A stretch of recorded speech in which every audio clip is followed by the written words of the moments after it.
మాత, స్వామి, అయ్యప్ప, మణికంఠ, మీ దర్శనం కోసం ఈ చివరి శ్వాస ఎదురు చూస్తుంది.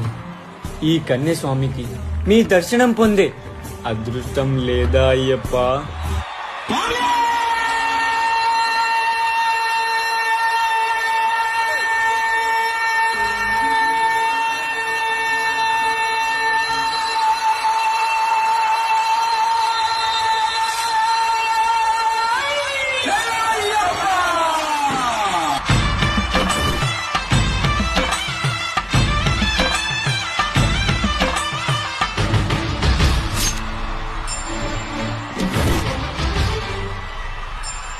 పద్దెండి పడి మెట్ల పైకెక్కి గుడికేగు భక్తులకు ఎదురొచ్చే బంగారు స్వామి.